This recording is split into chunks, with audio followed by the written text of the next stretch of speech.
Lambert Mende azala makila ya ba Congolais na maboko. Tango bazo boma biso, pa ba nyangala kata wana. Lambert Mende azoka na TV akumisa bango. Tango bazo kata biso courant na inga, ba Rwandais wana Lambert Mende azobetela bango maboko. Vrai ou faux, Mende alaki na rébellion? Vrai. Vrai ou faux, Mende a travaillé na Mobutu? Vrai. Vrai ou faux, Mende a travaillé na Kabila? Vrai. Le kuta waneza wapi. Ko rappele mutu passé na ye. Ko rappele mutu maïa sala. Et comment m'a depuis quand? Tiens, il peut rappeler ma finga nyonso yo. Porte-parole na ya lobby. Mosené pour ça dit bateau. Et ce bateau a le droit au fond d'être. Qu'est-ce que Mosené pour n'a pas dit de Moïse Katumbi? Dans la politique, tous les coups sont permis. Yo quand il y a moqué, les gens m'ont dit ma plainte. Il y a moqué. Oh, paysan là on les contraire t'es pour ouanga la pété aussi bien mandoki. Ouanga la pété que Zakana Kabila. Ouanga la pété que Zakana ouanga la ngoté parce que ce sont les évidences. Parce que les lots de Kobosé bazar wana pour la bande de Jonathan. Azara pour la bande de Tiani, Azara pour la bande de Lokala. Azara pour la chaîne et partager obédience il y a pouvoir à bangote. Yo zomo na ekeko ya Nelson Mandela na Soccer City Mutabuka. C'est possible. Quand on a ekeko ya Nelson Mandela, bazomo na combat contre apartheid. Bazomo na conviction politique na ye. Si ko monimo babuki wala batonga wana ni sima to zeloa. Babuki wa na retard. Non, on fait pas beaucoup pour mokodi atongela elo malonga. Ils tele lonyo na ta mama tondi mateke wala mwana. Parce que en réalité lorsque l'on arrive à faire des monuments ou des statuettes pour des autorités, ça veut dire qu'on a quelque chose à vendre de lui. Mais si la population qui doit voir et doit apprécier ces éléments-là n'est pas d'accord, prenez besoin de mettre parce que on s'est plein en hôtel. Pour Nani Bami Binyonso, Toyo Kiliso Nabango Banda arrivé, Yamboka Tombolo, Moko Tazan en prison. Ils ont volé dans 100 jours. Moutouté m'a condamné, Kuna, tous a quitté. Ils ont volé dans Chile Gelou. Personne devant le juge. Ils ont volé dans Covid. Mon côté devant le juge. Est-ce qu'il n'y a pas une complicité au plus haut sommet qui consacrerait aujourd'hui cette impunité? Ou c'est simplement la volonté de nous bluffer? Consacrer un abisso. Université. Ils ont pour un avenir à Banat. Oui, bon, il y a avenir à lobby. Oui, bien, bon, il y a avenir à lobby. Bon, il y a Nzela. Mais ça peut faciliter l'accès. Balongo là, il y a un décanton de Bakena et Tika la Mambouji. A inauguré Nzela à terre battue. Au Somboulé au Kater. Est-ce que ces gens sont sérieux? Mais vous allez bouffer comme ça 40 millions. 40. Donc on dit que couleur au cop baïla qui est baïba. Et puis mouton kangamate. Ba promesse n'a mis ba sanction. Ba promesse ça veut dire que les têtes vont tomber. Tolembi yango. Parce que ma tête on est tombée, ils ont quoi ramilaï. Ils ont quoi ramilaï. Et c'est mon peuple qui paye les prix. C'est mon peuple qui est meurtri chaque jour. Avant décembre, dans quelques mois, il n'y aura plus cette histoire de Bonaga. Cette aventure, ces va-et-vient permanents du gouvernement rwandais, vous venez, vous vous promenez sur le territoire congolais et puis vous rentrez comme si de rien n'était. Nous allons y mettre fin. Ces gens sont trop parleurs et moins faiseurs. Et il y a un débat pendant 37 ans, Koloba, Kobuka va siège à bateau. Mais la Moussala Bazate. Le Parlement va essayer de députés à 21 000 $. Ils ont le quota. Là, il y a entre 18 000 et 17 000 et quelques $, 18 000 $. Et ça, c'est un solo. Et ça, c'est un solo. Barotoubela, non, Batoubelité. Parce que Baro gagne 14 000. Donc, député, dans le salaire, Tingi Poulou la Zawapi, Tingi Poulou la Zawapi. C'est ça, Raphaël qui bouge à salaire qu'on les cahiers.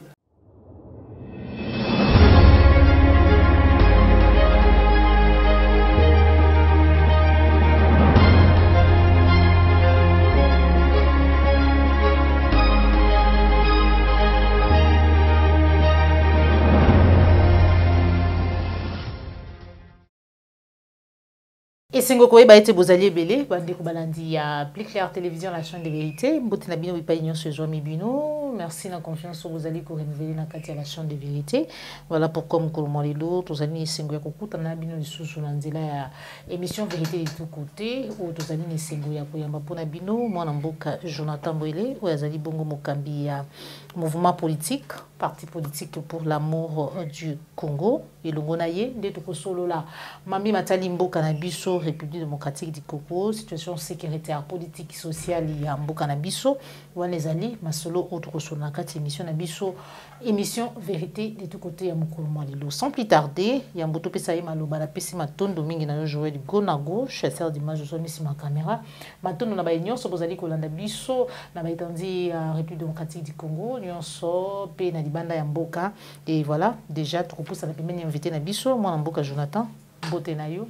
Mbote Maman Joël, mbote pe na balandinyo sur Plus Clair Télévision.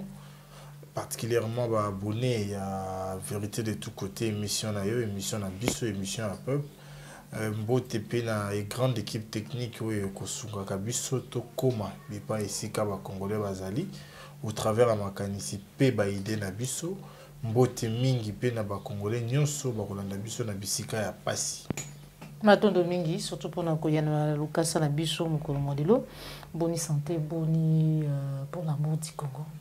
Pour l'amour du Congo, ils ont bien. Ngamoko pe na kolo bagaya omi grippe ils ont kobeta comme épidémie na kati ya Kisasa de ningi singa pe moke. Mais na ko kolo bati ke te nyonso ils ont bien parce que ngana ko kozala na santé à moi bien. Mais na ngongo ils appellent na congolais moko kozanga seringue kozanga 1000 francs azar na sointe.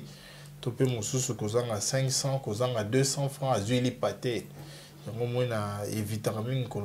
Tout va bien parce que si chez vous ça va, ailleurs ça ne va pas, il ne faut jamais dire que ça va. Donc, tout le monde doit s'adapter. Tout le mais ça n'a pas un système en gros. Bien que ça m'a longa, tu as bien été comme ça, mais tu as choisi. Matondo mingi, tu as na choisi, tu as toujours kokoba. Banza été ça va aller, mais kasi na banza été aujourd'hui déjà carte de lecteur na yo. Parce que il était sengeli quoi carte de lecteur pour na okenda mapono mais pour na ba epenza bazali ko banza était sengeli ko kende yango pour na ko sanctionner ba dirigeant ba yo ba ko kamba biso lelo peut-être ba ko quitter sinon bomoni ya moko na moko mais kasi est-ce que aujourd'hui déjà yango Maman Joël faut ça va congolais était ko zoa carte et ça obligation civique pour na citoyen nyonso au hasard appelé lobby à décider sur l'avenir politique tu peux avenir et la gestion en boka pendant mibu jomi donc 5 ans yango na ko ça va congolais ba kende kozwa ngamboko nayi dans la zuite mais na kozwa yango pambate ndanga junior a kozwa nde to boya kozwa pour avoir raison alors ba été ba boya qui processus électoral puis to bi to kosunga été to kokende kozwa yango pambate ata kwa komisa biso na longi ya bato mosusu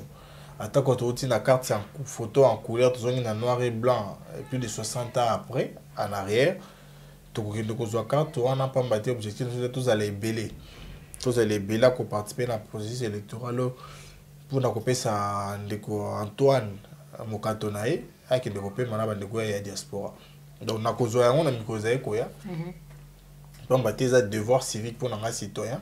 Et puis, quand il a été aussi longtemps que carte pour citoyen, il a été comme carte.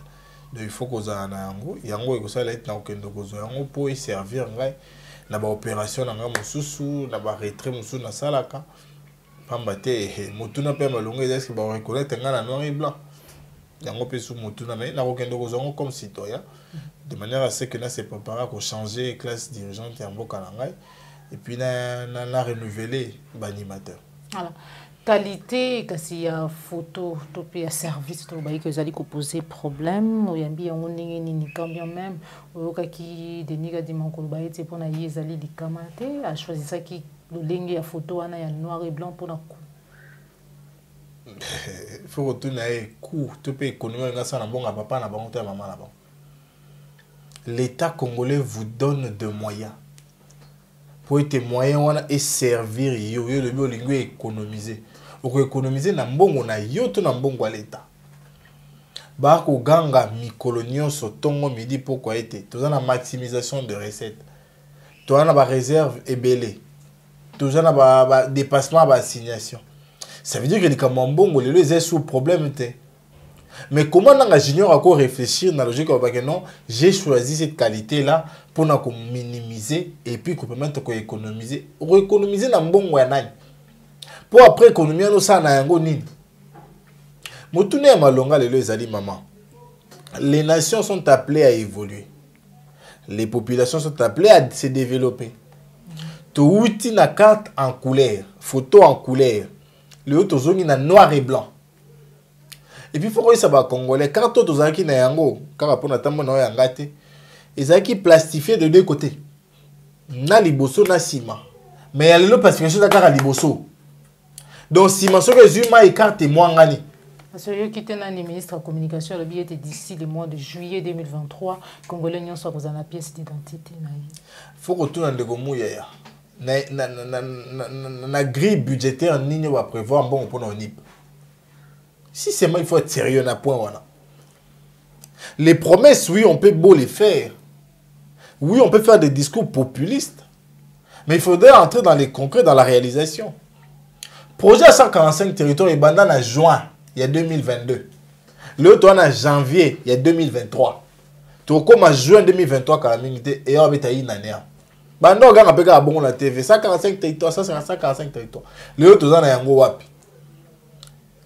Biso tozana habitude ya ko s'adapter na réalité.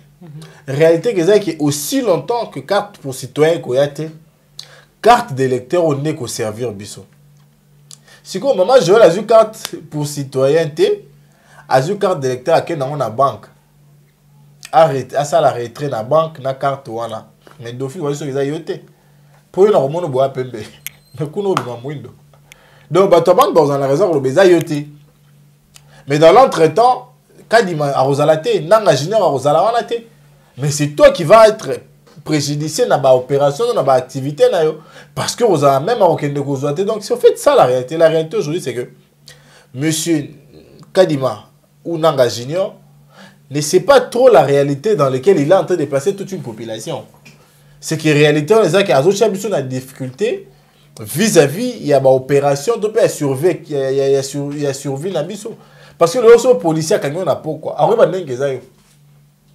Moi, je vais l'appeler la carte à Mouindo. Donc, toutes ces réalités-là, il n'a pas su comprendre, il n'a pas su peser ça.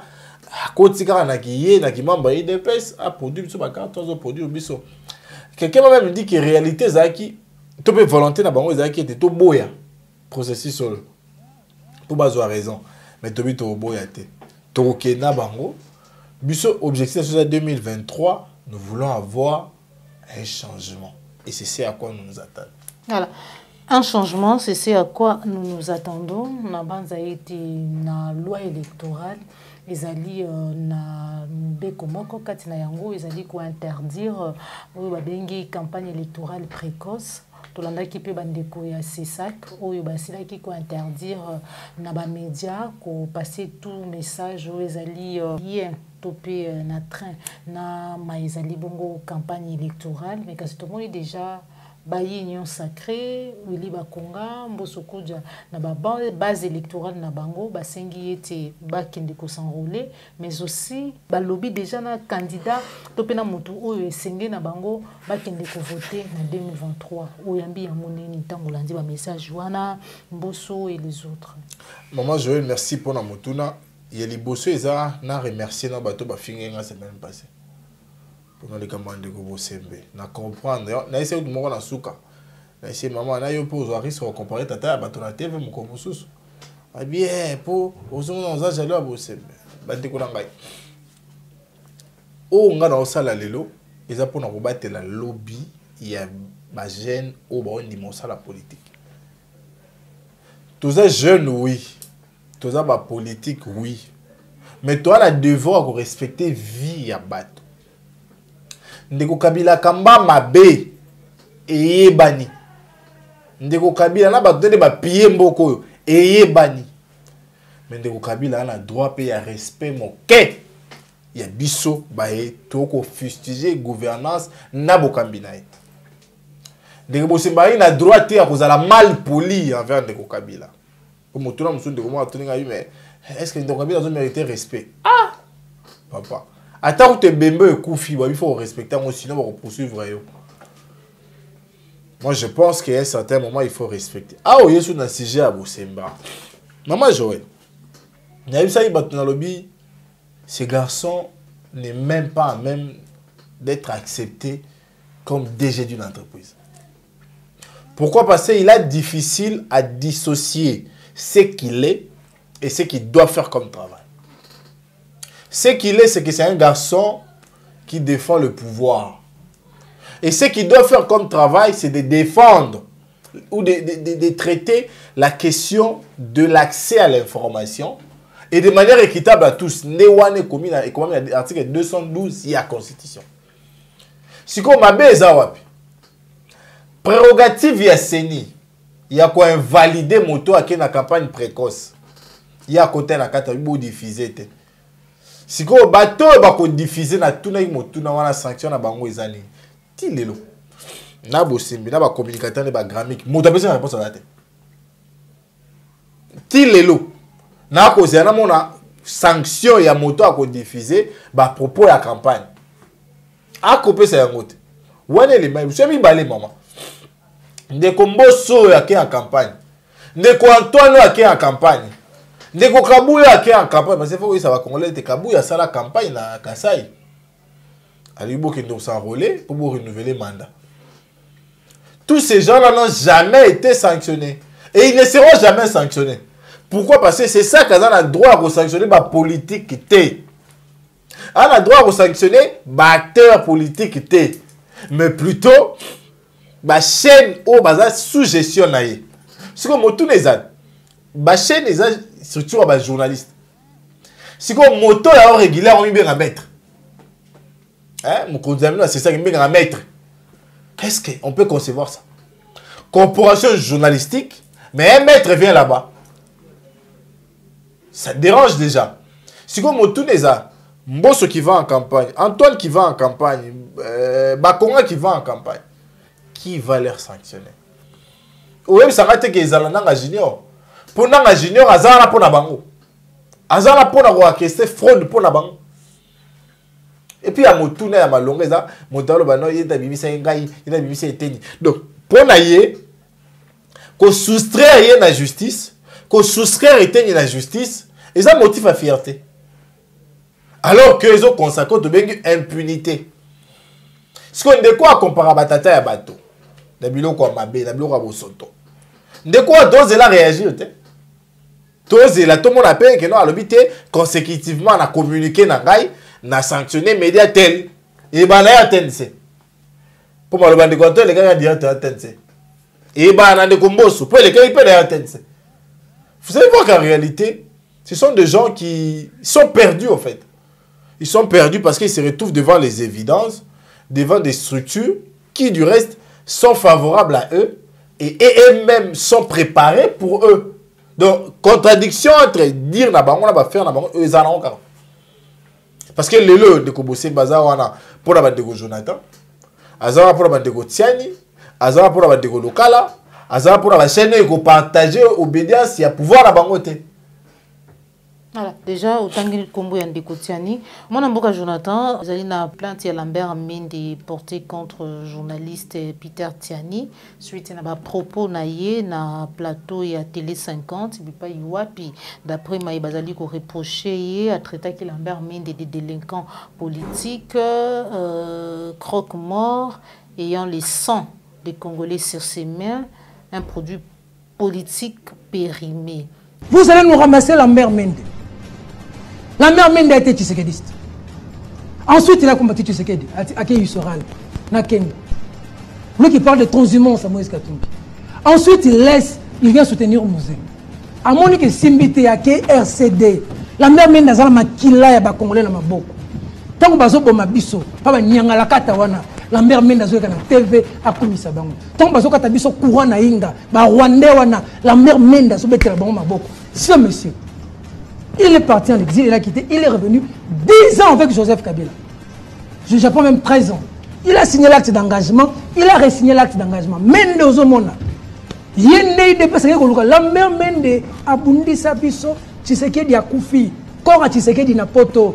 Mutando ufuta kora Tshisekedi na kavo na poto ayebani. Yakangi monoko. Mende zo sala pont de presse kora Tshisekedi oyawate. Il a craché sur la dépouille du Sphinx. C'est lui que les Tshisekediistes aujourd'hui vont aller ramasser ce délinquant politique pour venir faire le combat politique. Lambert Mende qui a craché sur la mémoire de Rossi Mukendi. Quand Rossi tombé, quand nous avons fait l'information, à Mbongoyo, on a vu que Moutouma a confié en Équateur, on a vu que Kinshasa Moutouma a confié Rossi Mukendi. Yannick Chimanga est vivant, le petit frère de Rossi Mukendi, m'a appelé. J'étais au niveau du poids lourd. Nous étions avec Eliezer Tamboy. Dans sa voiture, Eliezer me dit, Basanda Balike Bela Peter, Orobima. Il est vivant. Il me prend comme il côté il me fait la vie appelle Tirangana Kita. Eliezer est vivant. Je descends, je prends la moto, je vais à Saint-Joseph. Yannick Chimanga, le petit frère de Rossi Mukendi, m'appelle. Ton frère est mort. Je suis arrivé, tout le monde pleurait. Mende a refusé à la télévision. Mende a craché sur la mémoire de Mamadou Ndala. C'est des ABEL, des ADF, tantôt c'est les autres. C'est ces messieurs-là, ce croque-mort. Merci, merci Peter Tchani. On va prendre pour mettre à la télévision. Merci. Nous nous y opposerons. Merci Peter Tchani. Maman Joël, motuna ya malonga, tope motuna ya kitoko ya komituna. Vrai ou faux, Mende a alaki na rébellion. Vrai. Vrai ou faux, Mende a travaillé na Mobutu. Vrai. Vrai ou faux, Mende a travaillé na Kabila. Vrai. Le Kuta Waneza Wapi. Vrai ou faux, était na rébellion. Objectif ezalaka ko sa régime moko en place. Et wane le kaka na kuboma ni bato. Ce que motuna ya malonga lelo ezali. Ko rappeler mutu passé na ye. Ko rappeler mutu maye ya sala. Et comment on a depuis quand? Les lots, on a rappelé de Gobosebete, Yenda comprendra tata abato. N'est l'eau quoi salité. Yende. Les lots, balé qui dit à l'eau batala, Yana Bissonda comparera président Kala. Baninga nae, Bamanik, c'est un batala, oui, Ninga Bisso Bosebeta comparera tata Mokonza Kala. Si vous motoune à malonga ezali. Ce qu'on rappelle bité yondo comparera tata Mokonza Kala wana. Yondo comparera sénateur à vie. Mabe Zawapi. Là qu'on rappelle Marie ya sala. Yena Chibwabo. Na rappelé bango. Ne yango mo ndo tchani pe a rappeler. So ko bete sur la transiment maman. Yo na sa banabi politique so do na ngo lelo. Et belé ba ko kwa na biso na bandelité mais ba finir par une dimension na souka. Toye ko moraliser constance politique. Elenge mokolo ay baki so na ponier tumba oyo. Naza na yango tiemi manga na bokonzi, naza na yango tina zo bokonzi te. Lelo on appelle par exemple au Mingi. Monsieur Le Pen, papa. Bandanga la bota matina kola zalaka kaka na etumba moko abundaka. Avec le Front National. Moi na ye, Marie na ye. Alobité to longola F en to cha R et comme Rassemblement National. Maintenant idéologie moko. Lelo Marie Le Pen na ba député. Mais à bon que ne sangana de ko Macron pour bakamba France. Pourquoi pas tout taper dans la logique quoi? Notez, si je suis opposant, la bunda ne tout malanga opposition na constance. Bandeko bala paranda non ah Kabila c'est pur et lelo bazar. Si qu'on ne combien indépendance a mieux placé au plus ça va tous les soeurs à transhumance Mende au malanga. Après ça va tous les soeurs à transhumance. Et pas bien gagner transhumance Moïse Katoum. Ce qui Moïse a transhumé lelo. C'est que Moïse a raison de ba Mende lelo. Pour lobby, Mende wana Moïse va se retrouver qui na MP. Na ndeko Kabila. Moïse a longwa qui avant atika qui Mende wana. Si ko Mende a rejoindre mais Moïse a longwa les sous. Donc ils ont l'habitude na bango. Ils ne sont pas là pour un idéal. Ils ne sont pas là pour une ligne directive connue. Non. Bazar là pour avoir intérêt na bango. Les leçons de côté, c'est qu'il y a quelqu'un qui est aillé. À quoi est-ce que tu as comme pas naïe? C'est comme tu n'es pas longa. Ma finga nyo soyo. Porte-parole na ya lobby à te connaître la jeunesse au nani. Monseigneur pour ça il bateau. Est-ce que bateau a le droit au fond d'être? Qu'est-ce que Monseigneur n'a pas dit de Moïse Katoum? Qu'est-ce qu'il n'a pas dit? Qu'on est il a libota naïe. Mais mon tafou d'être parce que le message démocratique. Dans la politique, tous les coups sont permis. Yoka ya moqué. Yoka ya moqué, les gens m'ont dit ma plainte. Ya moqué. Au paysan vérité. Au paysan le contraire te pour wanga la pete ko sibara mandoki. Au wanga la pete ko zakala Kabila. Au wanga la pete ko zakala wanga la ngote parce que ce sont les évidences. Moi je pense que les lots comme une logique, il y a que moto na moto fois à la conscient il y a makambo ko ça pour le bien rattraper été. Nous avons été plus jeunes que ce que nous avons comme jeunesse actuellement. Mais on a refusé d'aller dans la rébellion. Voilà. On a refusé d'être transhumant. On a refusé de changer de manière intempestive des courants politiques. Et on est resté ce qu'on sommes aujourd'hui. Et on assume nos positions aujourd'hui. Il y aura des émissions. Mon objectif est à ces mamans. Ces mamans, objectif de ça à diminuer 12 ans la chaîne d'opposition. Tu ne peux pas diminuer 2 ans activiste et politique et opposition. Mais aussi longtemps que tu dois respecter la tout. Tata va respecter la thé. Ah, écoute, ça dans nzela nae. Naie na ba communicateur nae. Tozala kaka na nzela nae.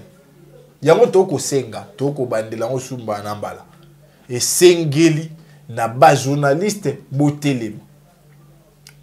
Lelo yo bazui moto moko ba tia gérer corporation na bino.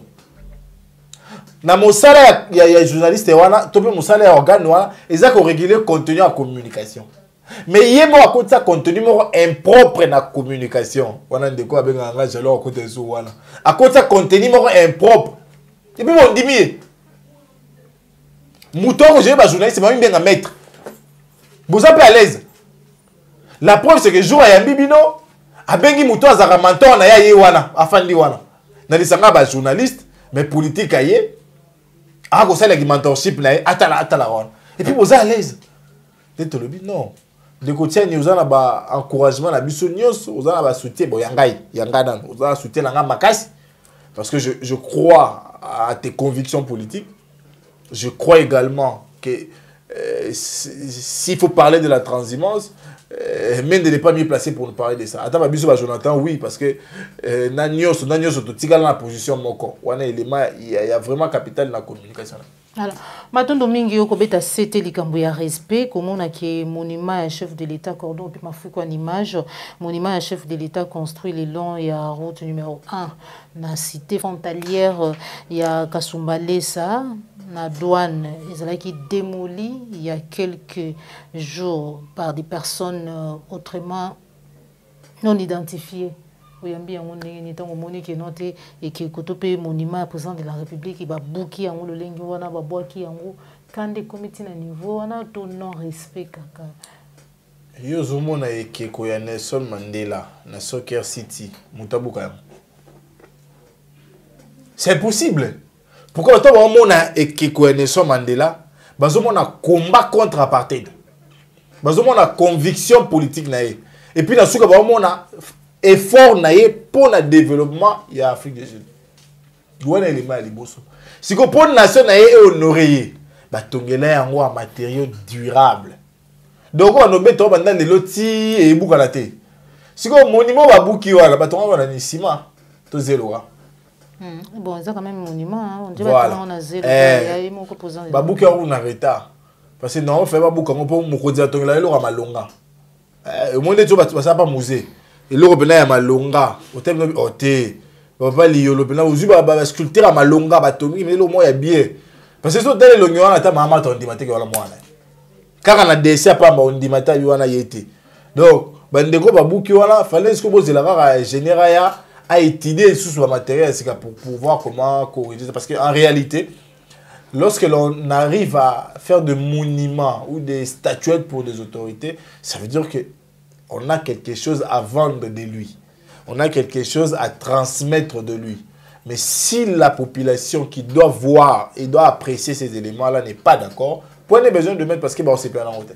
Matondo mingi mwana mboka Jonathan likambo ya détournement ndeko moko abiete likambo détournement na République démocratique du Congo et la agression rwandaise malgré ba preuve malgré ba rapport ya ba expert à Nations Unies le Rwanda n'a jamais accepté États-Unis agresseur ya mboka na biso bazali ko agresser biso c'est mémément ndenge moko na bayo bazali ko détourner misolo na biso misolo ya ba congolais jamais bandima été bazali ko détourner oyebi 42 millions pour la reconstruction, toute réhabilitation et autres. Il y a une université officielle il y a Mbujimai. Et pour 30 millions pour la construction, tout pour asphalter route Mbujimai Kananga. Et puis 4 millions, 22 millions, des millions et des millions de réactions. Pourquoi y a-t-il pas toujours des sanctions? Dans l'entretemps, Miba a besoin qu'il y a 22 millions pour zonger la activité. 22 millions, il n'y a pas. Entre-temps, les lois au Congo, ils ont la dette, il y a 8 milliards de dollars autour devant dans le monde. Motune ya malonga. Pour nani bamibi nyonso toyo kiliso na bango banda arrivé ya mboka tombolo moko taza na prison. C'est juste ça la question. Parce que motune ya malonga ezali. Moto soka yibi sanction na ezarani, eza boloko. Ils ont volé dans 100 jours. Moutouté va condamner kuna, tous a quitté. Ils ont volé dans Chile Gelou, personne devant le juge. Ils ont volé dans Covid, mon côté devant le juge. C'est comme Moutouné Malonga Ezali. Est-ce qu'il n'y a pas une complicité au plus haut sommet qui consacrerait aujourd'hui cette impunité? Ou c'est simplement la volonté de nous bluffer? Consacrer un abisso. Université, ils apprennent à venir à Banat. Oui, bon, il y a avenir à lobby. Oui, bien, bon, il y a avenir à lobby. Bon, il y a Nzela. Mais ça peut faciliter l'accès. Et ça peut faciliter l'accès. Bah, bloquer quoi, t'as bloqué bima. Bah, l'ongo là, hier, on est content de baquer naïti, kalamambouji. A inauguré Nzela en terre battue. Bah, restez, bah, cause de terre battue. On dirait qu'il y a un zélo. Bah, asphalté, bah, une terre battue. Zélo. Au somboulé, au cater. Au finish, on se pose la question, est-ce que ces gens sont sérieux? Est-ce que ces gens savent que ce qu'il faut faire, c'est préserver les intérêts pour les générations futures? Nicolas, 5 millions de dollars ont créé Zinao. Hypothéca, on a besoin de ça qui m'a. Pour pas rendre raffiner. Nicolas, 5 millions. Mais vous allez bouffer comme ça 40 millions. 40. Donc on dit que chez couleur au cop baïla qui est baïba. Et puis mouton quand maté. Tout le monde a dénoncé ma vol depuis 2020. Le temps 2023, 3 ans après. Personne n'est arrêté et ça nous fait plaisir. Et c'est pas ça. Quand on président de la République a inauguré forage, salle technologie moderne, on dirait que centre de santé, terrain à foot. C'est quand même. Le président de la République a inauguré forage. Au Bassal, on a 10 000 dollars. 22 mètres de forage, il y a 10 000. Sauf qu'au délai, 22 mètres, on est comme je crois, à 13 14 000. Est-ce qu'on est sérieux? Peuple congolais, vous avez accès à la maille. Peuple congolais, vous avez la régie des eaux et ça là-bas, grande, usine à minen. Il y a inauguré forage. Et puis, la TV, forage. Est-ce qu'on est sérieux? Est-ce qu'on est sérieux? Université officielle. Pas il va la vidéo batang. Ou le ba iniki bon de temps après on a passé ba diplôme kuna. Bon il ba bon dans université. Université. Attends, il y a un tweet Rachel qui cite à lobby, selon ma information, en fait, il y aura des sanctions, il y aura des suspensions et des arrestations aussi. Ils ont dit qu'il y a un problème. Quand Rachel Wana, alors on va dire que les genoux. Nani va sanctionner à les genoux? Qui? Nani va sanctionner à les genoux? Maman Rachel, Nani va sanctionner à les genoux? Nani n'a pas la prison à 100 jours. Nani. Donc les lois, ma promesse n'a pas de sanction. Ma promesse, ça veut dire que les têtes vont tomber. Tolembi yango. Parce que ma tête est tombée, ils ont quoi ramilaï. Ils ont quoi ramilaï. Moutou va révoquer, moutou va sanctionner, on dira quoi? Donc c'est comme si club bateau va sanganaki, bateau bombana et puis tout ça attend. Et c'est mon peuple qui paye les prix. C'est mon peuple qui est émerveillé chaque jour. Les lots maman. Ce qui est éducation, bah aux à la légère. Ni ne tirez pas à la légère. Vie à Congolais par exemple. Pour les lots, bah abandonner sécurité à Mboka bah tirer l'on EAC. Alors quoi que bah EAC mon Mboka situation sécuritaire tout le bilango que bah zali ko senga na ba M23 ba quitter mabele ya Rumangabo. On peut si bango ultimatum alors que tango ba résolution ezomaki ba senga ki na bango te soki ba quitter te ba coiser des forces kino lelo ba M23 bazali kaka mais kasi lelo balobi lolengi wana eko suka boni nani azali ko tete vraiment ba M23 parce que bazaka su batiki localité ou bazui mususu kino bazali ko avancer vers Goma. Nazoka pour ça koseka parce que lelo likambu ya este ya mboka na ngai ekomi vraiment ko énervé parce que l'état congolais n'est pas sérieux. Comment on peut imaginer lelo tout comme à Nairobi 3. Nairobi 1 et le 4D, l'équipe tout comme à 3. Depuis Nairobi 1, Ndeba résolution, ils ont qui était M23 fois quitté ma position na Enyos. À Tosate. Qu'est-ce que vous prenez M23 à Tosaki, ma résolution à Nairobi 1T? Mutuna libuso, mutuna mi balé. Moto azo Tosate. Bon, on continue, on peut se faire ultimatum. Qu'est-ce qui vous dit que l'ultimatum, il y a un ballon à côté ça? Parce que hier, il y a des bosso, il y a mis balé, il y a mis sato, il y a yokaté. Est-ce qu'il y a un siko, on a yoka? Et puis, il y a un bateau, mais les Kamboïs sur la communauté africaine, c'était une menace pour la sécurité de mon pays. La preuve, c'est que Bako Zongisa, qui boumba dans ma boko et ici, communauté africaine, armée congolaise, ils alaté. Ils alaté. Si on est là, comme on peut savoir ultimatum na bango, est-ce que l'armée congolaise azali tout azate? Donc la vraie réalité aujourd'hui c'est que la question de la sécurité de mon pays ne doit nullement relever d'une armée étrangère ou des armées étrangères. Je dis non. C'est une question de souveraineté, une question interne propre à nous. Il faut bien de ça ultimatum.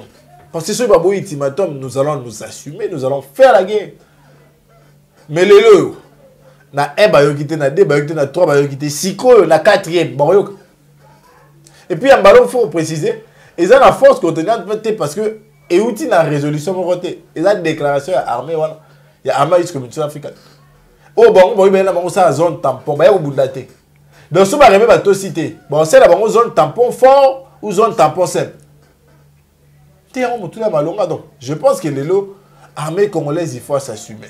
Armée congolaise, il faut prendre les devants. Pilotage, il fallait bisous de ça va ordre. Parce qu'on ne sait pas comprendre comment ils vont récupérer un territoire congolais, nous ne sommes pas là. Mon amboka Jonathan, Koyoka qui est prise il y a quand il y a Rumangabo, qui est facilité par intervention directe, il y a armée rwandaise. Yango moni est communauté africaine na ba ko senga ba tika ngo lisusu. Donc ils jouent les sapeurs pompiers.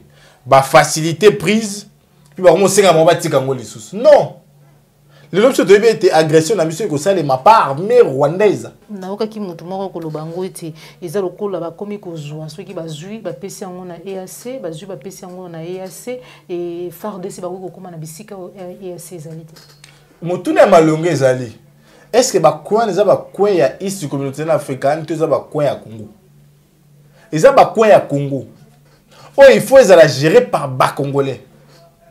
Le 24 janvier 2019, tant on bouka tout le monde a battu baozo bokondi. Congo mobima na yango. Ils ont géré par bas congolais. Ata secteur moko qui géré par bas paya. Les locaux bakouan mususu M23 bakouan mususu ici communauté africaine. Est-ce qu'on est sérieux? Est-ce qu'on est sérieux? Les autres, on dit, moto a facilité prise, après ça peut soit en bagarre, il faudrait qu'à un certain moment, tout s'assume. Il y a même les catholiques,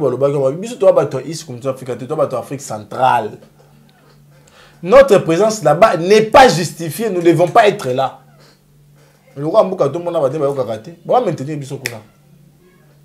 Et conséquence, c'est ça, toujours continuer à perdre le territoire. Non. Et ceux qui ont salingé l'été, les Congolais, ceux qui ont fait les misotés et puis malonga té, tout le monde a bisoté. Parce que Mbuka tout le monde a battu, les locaux pour nous protéger Mbuka. Notre territoire est menacé et la gouvernance ne la protège pas. Le East communauté africaine a commencé à appeler le Nangena. Après ça, va ultimatum. Alors que toi, le gouvernement de la République, toi, la ministre de la Défense, toi, le chef d'état-major. Alors, Tous on a une vidéo, il y a professeur André Mbata, on se retrouve tout à l'heure. Je peux vous le confirmer.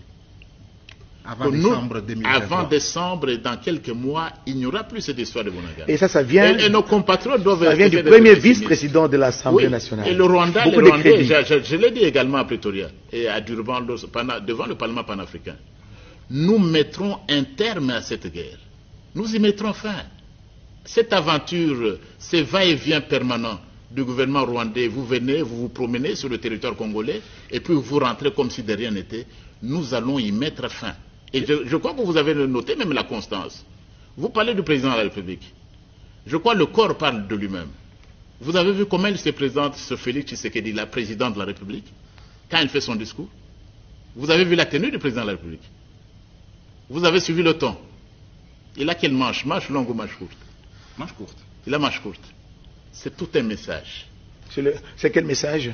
Un président déterminé plus qu'avant. Nous allons mettre fin à cette histoire de l'Est. Et la différence est laquelle? C'est ce sur quoi vous fondez votre optimisme. L'optimisme. On va mettre fin à cette aventure rwandaise dans notre pays. Nous y mettrons fin. Mais qu'est-ce qui fonde votre optimisme? Ce qui fonde mon optimisme, et notre optimisme commun, c'est lequel?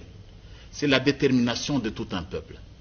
Et lorsque vous suivez ces compatriotes, partout vous chantez l'hymne national, nous bâtirons un pays plus beau qu'avant. Ce n'est pas son excellence, mais le président Félix Tshisekedi. C'est vous, c'est moi chaque matin. Nous bâtirons un pays plus beau qu'avant. Nous bâtirons. Nous n'allons pas bâtir un pays plus beau qu'avant en nous faisant importuner tous les jours par une force étrangère. Nous n'allons pas bâtir un pays plus beau qu'avant, comme nous le chantons tous les jours dans notre hymne national, si notre territoire continue à être occupé. Non, c'est la détermination de tout un peuple. Et je peux vous l'assurer, parce que c'est la détermination de tout un peuple. Nous, le Rwanda, parce que c'est de lui qu'il s'agit d'abord, le Rwanda ne sera jamais tranquille. Nous allons y mettre un terme. Nous ne laisserons pas un seul centimètre carré de notre territoire. Ça, c'est ma détermination. Disons d'abord, c'est la détermination du commandant suprême de forces armées, et Félix Antoine Tshisekedi, c'est notre détermination. Jonathan, la base est au lundi Maloba, du pays Paloba qui était kino décembre 2022. Pour yoka les solo ya ba M23 te. Parce que pela ki mingi na mituna penza ya ba panzisango bazali ko tuna ye ba bi aza vraiment optimiste au point où il est vraiment rassuré dans le lingue wana oyoki melelo toko retenir nini par rapport à ma déclaration au bakambi mboka na biso to pe ba bazali ko kamba ba institution mboka na biso to bosa na azali premier vice-président de l'Assemblée nationale. Déjà il faut dire que wana ils ont conviction na ngai. Les politiques congolais ne savent pas ce qu'ils disent. Baza Mokeo Balobar avec conviction est prêt à s'assumer après. Tala lelo. Hier dans lobby quand tu regardes mais ça va misou bala para banda ba bino soki janvier to récupérer ba territoire na sote ba tiki politique. Mais toi c'est ba tiki politique. Parce que eux qui participent à la gestion et qui sont dans le rouage du pouvoir peuvent nous dire des choses qui ne sont pas réalisées demain. Et à qui allons-nous croire? Parce qu'on suppose que lorsqu'il faisait ces affirmations-là, il était sûr de ses sources. Il était convaincu de leur politique sur terrain. Mais ce que l'homme politique sur terrain, il viendra nous dire quoi? Alors, justifier la raison, c'est que tu es toi, quoi qu'on peut sa promesse, nous avons compris que ces gens sont trop parleurs et moins faiseurs. Donc, pour nous, maloba kaka. Et il y a un monde pendant 37 ans, koloba, kobuka ba siège abat. Mais na mosala bazate. Na mosala bazate. Parce que ceux qui bazaki na mosala, ils ne pouvaient pas affirmer ce qu'il a affirmé là. Et tout comme la réalisation, c'est à la bonne côté. Donc, la population congolaise a retenir qu'en réalité, baza bon pour la maloba que pour la misala. Voilà. Kazali bon pour na maloba qui pour na musala na banza yetu to moni pe Jean-Pierre Bemba outi pe kozwa carte d'électeur na ye a mobiliser pe base to ba peuple congolais à la population de pouvoir voter et j'invite vraiment toute la population, bien sûr Kinshasa mais toute la population dans toutes les provinces de s'enrôler massivement. C'est capital, l'enrôlement, ça détermine l'avenir du pays au point de vue politique, les choix des dirigeants. Et vraiment, c'est une opération tous les Congolais devraient pouvoir s'imprégner et pouvoir effectuer. Vraiment, j'invite toute la population à s'enrôler, et massivement. Un ancien rebelle qui va chercher sa carte d'électeur. C'est un droit, c'est normal.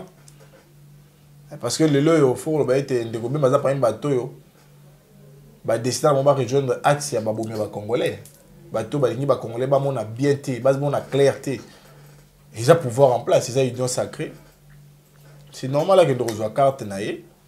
C'est fort le bas. Il manquait qu'il y ait 2017, pas la bolo qu'on aura en 2017. Il pour ça on a la carte. Il y a noir et blanc en plus, la photo. Mais si on a comment on appelle ça? Ils ont plastifié. Mais Moutoune est malonga et puis il y a solaire autour. Est-ce que Ndeko Bemba na kati na ye aza fier ya makamuna junior ça? Le blanc so babino Ndeko Bemba loba au mona ndanga junior ndenge.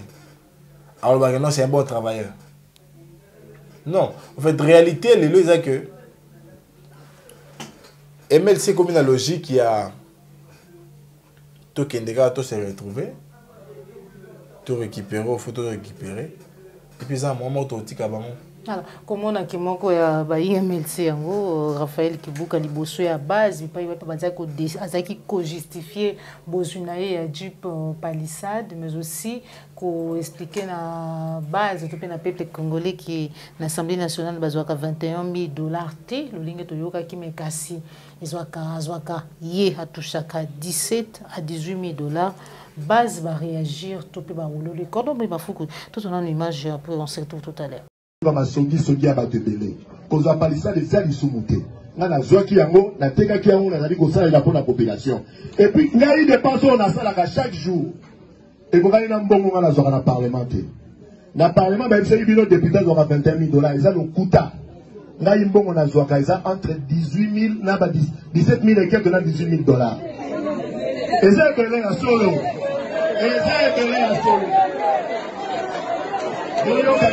Tokolo bani lelo ke pepe congolais comme à la mouki azal sous député à comprendre pour que mon réaction à l'olengi wana ya base.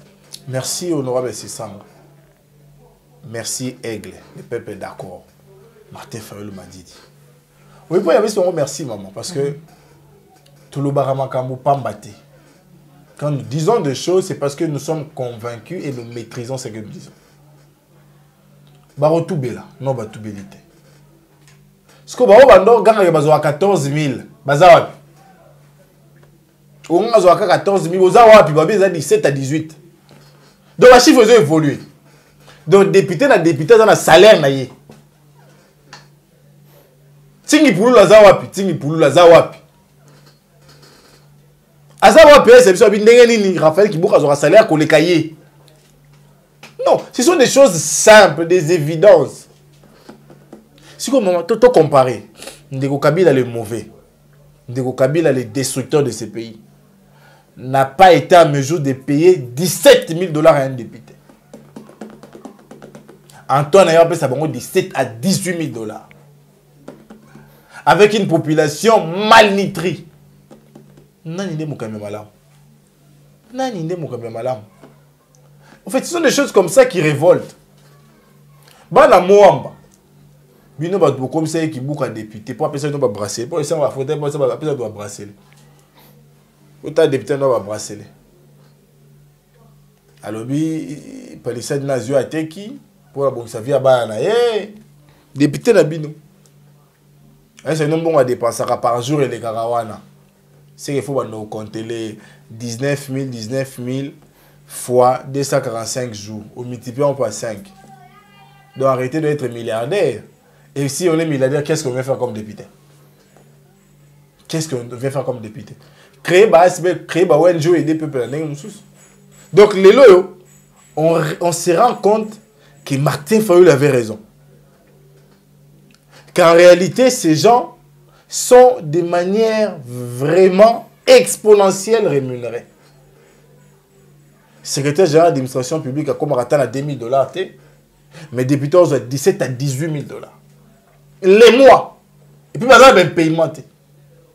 Alors que métier, on a la Ralibanda, il n'y a même pas la $1 000 à salaire. qu'est-ce qu'on a appelé à faire?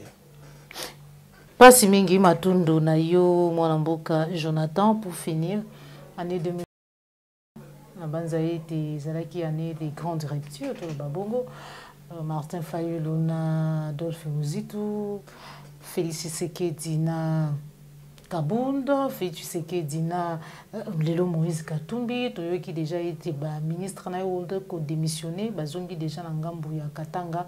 Nous allons comment en 2023 vous allez année électorale. Est-ce qu'il y a des coalitions qui vont se faire? Est-ce qu'il y aura des blocs? Vous allez comment en une lecture na yo pour la 2023? Comme cadre à la Mouka, na ndimite ki rupture et salami na ba leader na biso. Pour nani ni potino lelo na ebete unité à la mukande ko bangisa bato malgré ba insulte nyonso ya entre bino ba leki ba fingi Fayulu ba leki ba fingi Muzitu ba leki malgré tout ça là vous êtes toujours ensemble. Vous savez tous ces jeunes communicateurs là objectif na bango ezane via mon na ke na défendre via mon na ke na salela.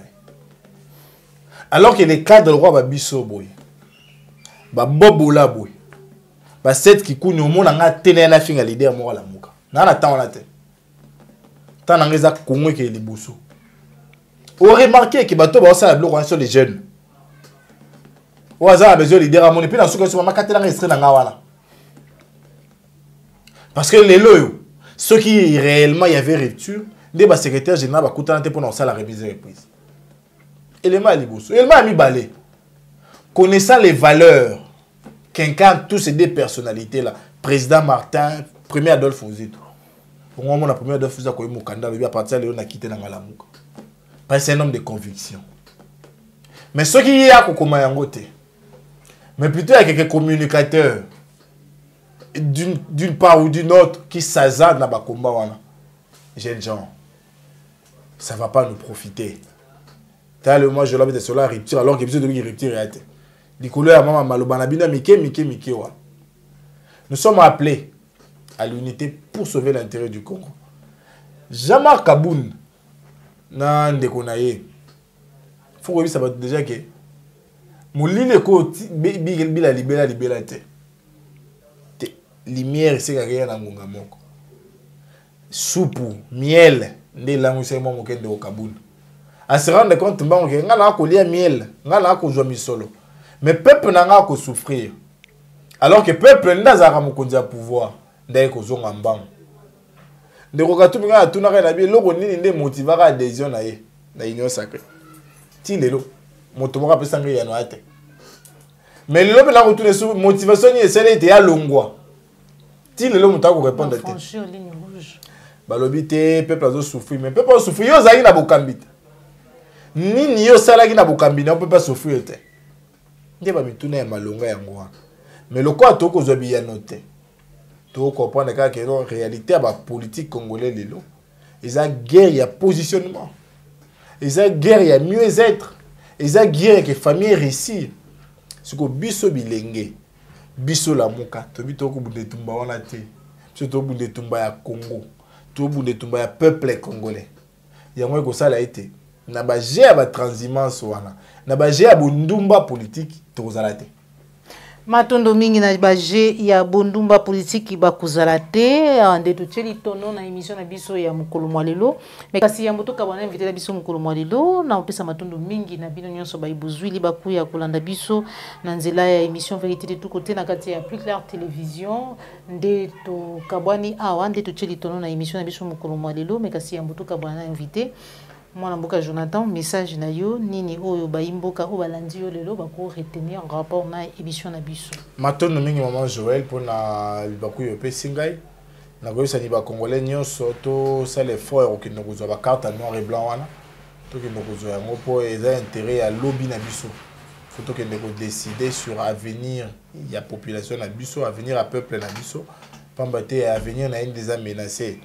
Et même na goyo sani ndeko akompara batata ya bato na biloko ya salite et to kozela ye pamba te ndeko mboso salaki pré-campagne ndeko Antoine salaki pré-campagne to kozela zo bikano contre bango et puis bandeko ba finga kana pesi bino mbote na kozela pe so bo finga mais balo bo finga na moi minute belé pour pas que des okataka so bozo finga ngai pucha moi minute belé pour na ko finga ba encourager raison na pesi bino mbote mingi bo continuer ko encourager so na ba conseil na ba remarque na ba suggestion na bino comme ba te soki to ko continuer ko tenir na etumbo ezali ko na bino et puis kaka pour na bino olinga komela ngai olinga benga tozana plus de 143 pour na ba bazali banda ya mboka 81 35 21 391 la bande de plus de 143 sur Zalibanda 81 35 21 391 à tout moment toko sur à tout moment toko échanger parce que Congo liboso biso nasima Matondo mingi mwana mboka Jonathan Congo liboso biso nasima le lenge na lobaka ete ezali ko sangisa biso ezali motu ya koleka ezali ko kabula biso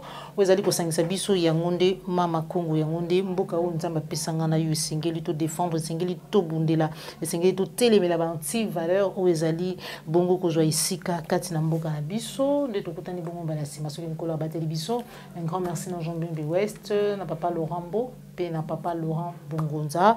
Merci na Félix Mbatika depuis Londres, na Bossanité, grande sœur Nangai Yaya Albertine, Motema Papa Osé depuis Allemagne, sans oublier Monsieur Coucou depuis Belgique. Au revoir.